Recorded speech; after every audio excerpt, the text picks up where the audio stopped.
जय हिंद साथियों, स्वागत है आप सभी का आपके अपने परिवार मैथ्स गुरु मनीष में। दोस्तों मैं हूं एमके एक्सपर्ट और कुछ ज़रूरी चीज़ें हम आप लोगों से शेयर करने के लिए अभी आए हैं। और वो ज़रूरी चीज़ ये है कि बहुत सारे बच्चे का मैसेज आ रहा था कि सर क्या 2022 में जो है एग्ज़ाम का पैटर्न चेंज होगा, क्या सिलेबस चेंज हो गया है या फिर उसी सिलेबस से एग्ज़ाम होगा। बहुत सारी समस्याएं हैं और ये भी कह रहे थे कि सर हम लोग पिछले सिलेबस के अनुसार तैयारी कर रहे हैं, तो क्या इस बार सिलेबस चेंज होगा तो कुछ कठिनाई हो सकती है, कुछ प्रॉब्लम हो सकता है। पहली चीज़ तो हम आपको बता दें पुराने सिलेबस के बारे में कि पुराना जो सिलेबस था जो 2021 में एग्ज़ाम हुआ है आपका, उसमें 50-50 का जो रेशियो था, यानी 50 अंक का सब्जेक्टिव क्वेश्चन और 50 अंक का ऑब्जेक्टिव क्वेश्चन, यदि गणित की बात करते हैं तो, या फिर साइंस की बात कर लेते हैं, यानी फिजिक्स की बात करते हैं, केमिस्ट्री की बात करते हैं या फिर बायो की बात करते हैं, तो इसमें जो है 70 मार्क्स का जो पेपर होता है उसमें 35 ऑब्जेक्टिव और 35 सब्जेक्टिव क्वेश्चन हुआ करता था। और यदि मैथमेटिक्स की बात कर लेते हैं तो उसमें 50 ऑब्जेक्टिव क्वेश्चन और 50 अंक का सब्जेक्टिव क्वेश्चन, जिसमें 50 ऑब्जेक्टिव क्वेश्चन के लिए 100 क्वेश्चन पूछा गया था आपसे। ठीक है, 50 ऑब्जेक्टिव क्वेश्चन बनाना था लेकिन उसके लिए 100 क्वेश्चन पूछा गया था, यानी 50 क्वेश्चन आपको छोड़ना था। ठीक है, और जो 50 अंक का सब्जेक्टिव क्वेश्चन था, इसमें 2 अंक के सवाल थे, इसके बाद 4 अंक के सवाल 2 अंक के सवाल पूछे गए थे और फिर आपसे जो है 4 अंक के सवाल पूछे गए थे। तो ये सब रेशियो था इसका।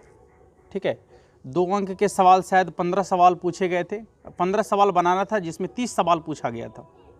और जो 5 अंक का सवाल था वो आपको 4 बनाना था लेकिन 5 पूछा गया था आपसे। ऐसा ही कुछ रेशियो था इसका, जो इस बार का एक टोटल एग्ज़ाम पैटर्न था। यानी कुल मिलाकर क्वेश्चन जो आपसे पूछे गए थे वो 100 क्वेश्चन तो इधर हो गया आपका, और 30 यानी 130 और 8 यानी 138 क्वेश्चन आपसे पूछे गए थे।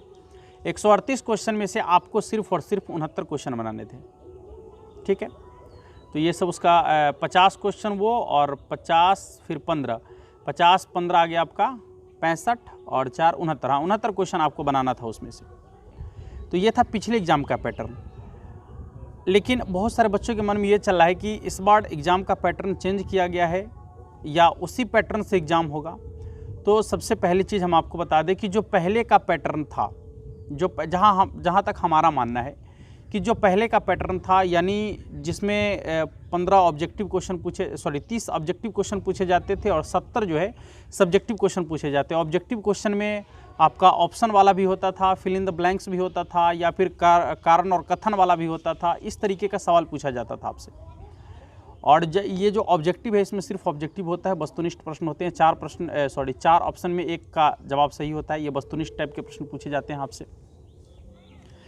दोनों में जो हमें लग रहा है कि जो इस बार एग्ज़ाम हुआ है यानी 2021 में एग्ज़ाम हुआ है, ये पैटर्न काफ़ी बेहतर है। और ये पैटर्न इसलिए बेहतर है कि जब आप इंटरमीडिएट या फिर क्लास 10 में बच्चों को पूरा का पूरा थ्योरी से क्लास लेते हैं और पूरा का पूरा मतलब सब्जेक्टिव टाइप से एग्ज़ाम लेते हैं। ठीक है, और जैसे ही ये पास आउट होते हैं और आप इनको ले जाते हैं जनरल कंपटीशन के क्षेत्र में या किसी भी कंपटीशन के एग्ज़ाम में, तो वहाँ पर इनसे डायरेक्ट ऑब्जेक्टिव क्वेश्चन पूछा जाता है।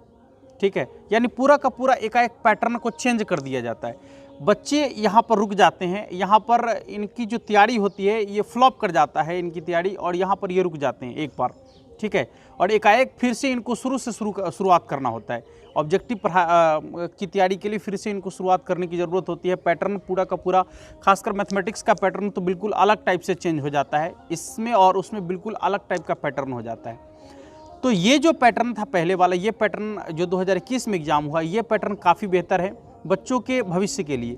और इसमें यह है कि बच्चे पहले से तैयार रहेंगे। जैसे क्लास 10 से और क्लास 12 से ही बच्चे की तैयारी पूरी रहेगी ऑब्जेक्टिव टाइप के प्रश्नों को बनाने के प्रति, या उस प्रश्न को समझना है, या उसके बनाने का जो तरीका है या तजुर्बा है, इस पर इनको पहले से ही जो है पूरा का पूरा मतलब तैयारी हो रहेगा। और जैसे ही आप ये पास करेंगे, क्लास 12 पास आउट होंगे और जैसे ही आगे की तैयारी करेंगे कंपटीशन वगैरह के लिए, तो वहाँ पर ये आसानी से अपनी तैयारी जहाँ से छोड़े हैं फिर उससे आगे बढ़ सकते हैं, थोड़ा सा भी प्रॉब्लम नहीं होगा इनको इसमें। तो एक चीज़ ये है। और दूसरा इसमें ये है कि जैसे ही ये पास आउट होते हैं 12th, तो इसके बाद इनके पास एक गोल्डन टाइम आता है। वो क्या होता है? तो एयरफोर्स, नेवी, एनडीए वगैरह के लिए इनके पास एक बहुत अच्छा चांस होता है, जो बच्चे अच्छे तैयारी करके रखे हैं। और क्या होता है कि जब ये तैयारी में लगते हैं तो फिर से इनको अलग से फ़ी देकर, ठीक है, मोटी रकम देकर किसी कोचिंग संस्थान में जाकर अलग से तैयारी करना होता है। और इसमें वैसे बच्चे पिछड़ जाते हैं जो आर्थिक रूप से कमज़ोर होते हैं, वो तो बाहर नहीं जा सकते एनडीए की तैयारी के लिए या फिर एयरफोर्स, नेवी वगैरह की तैयारी के लिए बाहर नहीं जा सकते, ठीक है, क्योंकि वहाँ पर पैटर्न ऑब्जेक्टिव है। जैसे ही 12th पास आउट होते हैं तो जो नेवी या एनडीए, एयरफोर्स का जो फॉर्म निकलता है वहाँ पर पैटर्न ऑब्जेक्टिव है, और यहाँ तो ये सब्जेक्टिव का एग्ज़ाम देकर जा रहे हैं, ठीक है। तो वहाँ पर इनके लिए क्वेश्चन को सॉल्व करना आसान नहीं होता है। क्वेश्चन सॉल्व कर लेते हैं लेकिन बिल्कुल समय रहते ये क्वेश्चन को सॉल्व नहीं कर पाते हैं, क्योंकि क्वेश्चन ऑब्जेक्टिव तरीके से यदि बनाया जाए और सब्जेक्टिव तरीके से बनाया जाए तो दोनों में फ़र्क होता है, और दोनों के बनाने के तरीका जो है उसमें भी बिल्कुल अलग होता है। आपने पूरा अच्छा से थ्योरी पढ़ा है लेकिन ऑब्जेक्टिव क्वेश्चन को आप आसानी से सॉल्व नहीं कर पाएंगे जब तक उसका कि आपको तौर तरीका नहीं बताया गया हो या उसका आपको कॉन्सेप्ट नहीं बताया गया हो, तब तक आप उसको सॉल्व नहीं कर पाएंगे, ठीक है। आपको वक्त लग जाएगा, सॉल्व करेंगे लेकिन आपको वक्त लग जाएगा। और यहाँ पर टाइम का जो है लिमिटेशन होता है, तो टाइम लिमिट में रहकर क्वेश्चन को सॉल्व करना होता है। इसके लिए जो है पिछले वाला पैटर्न हमें ज़्यादा बेहतर लग रहा है। हमें ऐसा लग रहा है कि ये जो पीछे पैटर्न था 2021 वाला, ये पैटर्न सबसे बेहतर है बच्चों के उज्जवल भविष्य के लिए। आगे चलकर बच्चे अच्छे कर पाएंगे, मतलब अच्छा से अच्छा तैयारी कर पाएंगे और वहाँ से वो टूटेंगे नहीं, ठीक है। उनकी पढ़ाई वहाँ से रुकेगी नहीं और उनको शुरुआत से फिर से नहीं पढ़ना पड़ेगा। इसके लिए वो पहले से तैयार हैं और जैसे ही पास आउट होंगे फिर अपनी तैयारी को लगातार वहाँ से जारी रखेंगे।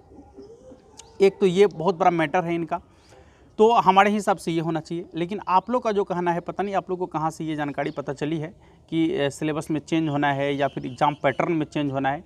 तो अभी हम आपको बता दें कि ऐसी कोई जानकारी नहीं है कि एग्ज़ाम पैटर्न चेंज होगा या फिर सिलेबस में कोई चेंज होगा, क्योंकि ऐसा कोई अपडेट अभी तक आया नहीं है। हमने जब आप लोग का मैसेज आया तो हम बहुत कोशिश करके देख लिए, बहुत अलग अलग जगहों पर अलग अलग लोगों से बात भी किया हमने, तो यहाँ पर कोई भी हमें ऐसा अभी तक सोर्स नहीं पता चला है कि एग्ज़ाम पैटर्न में चेंज होगा। क्योंकि जो कुछ भी करती है बिहार सरकार एकदम धड़ाक से करती है, मोदी जी जैसे। हाँ, क्योंकि यहाँ भी तो उन्हीं का सरकार है, एकदम धड़ाक से करती है। पता नहीं अब एकाएक कुछ ऐसा कर दे, ये अलग बातें हैं, लेकिन अभी तक ऐसा कोई चीज़ नहीं है। तो आपको तैयार रहने की ज़रूरत है। हाँ, और डरने की ज़रूरत इसलिए भी नहीं है। एग्ज़ाम का पैटर्न चाहे किसी तरीके से चेंज हो जाए, उससे कोई फ़र्क नहीं पड़ता यदि हम अच्छे से तैयार रहेंगे, ठीक है। अच्छे से तैयार रहेंगे तो हद तक अच्छा कर पाएंगे, ठीक है। पैटर्न चेंज होने से प्रभाव तो बहुत ज़्यादा पड़ता है, लेकिन यदि हम अपने से तैयार रहेंगे तो बहुत अच्छा कर पाएंगे, कुछ हद तक अच्छा कर लेंगे। और यदि पहले से पता रहेगा तो बहुत बेहतर कर लेंगे, ठीक है। जैसे मान लीजिए कि सब्जेक्टिव की तैयारी हम पूरी तरीके से कर रहे हैं और एकाएक एग्जाम का पैटर्न चेंज हो गया, ऑब्जेक्टिव क्वेश्चन आपसे पूछने की तैयारी मतलब पूछा जाएगा, तो वहाँ पर आप क्वेश्चन तो सॉल्व कर पाएंगे लेकिन उतना बेहतर आप नहीं कर पाएंगे। लेकिन यदि आपको पहले से ये चीज़ मालूम है कि ऑब्जेक्टिव टाइप ही क्वेश्चन पूछा जाएगा आपके एग्ज़ाम में, तो आप तैयारी भी उसी तरीके से करेंगे और आप एग्ज़ाम में अच्छा कर पाएंगे। यही अंतर होता है।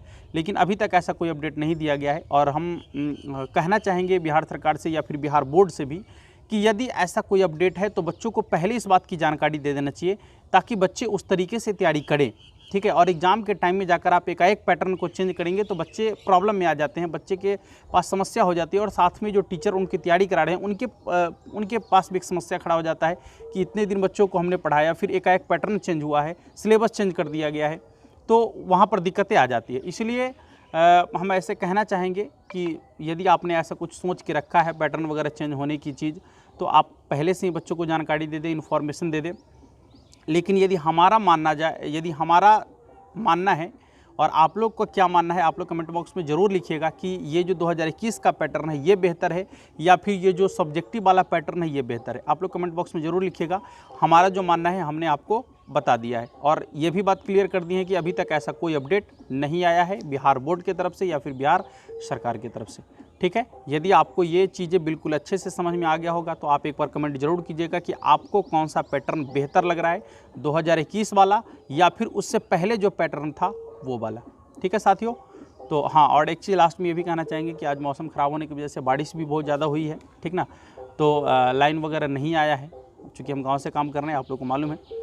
तो लाइन वगैरह नहीं आया है, तो हो सकता है यदि लाइन आ जाता है समय से पहले तो आप लोग का आज शाम में वीडियो मिलेगा, अन्यथा नहीं भी मिल सकता है। तो इसके लिए हम आपसे सॉरी बोलना चाहेंगे। ठीक है साथियों, ऐसे ही मस्त रहिए, सेफ़ रहिए, अपने घर पर रहिए और मस्त पढ़ाई लिखाई करते रहिए, अपने तैयारी में लगे रहिए। सरकार का जो होना होगा होगा, लेकिन हम लोग अपने से पहले से तैयार रहेंगे ताकि हम एग्ज़ाम में बेहतर कर पाएंगे। धन्यवाद दोस्तों, फिर मिलेंगे अगले वीडियो में, तब तक के लिए जय हिंद।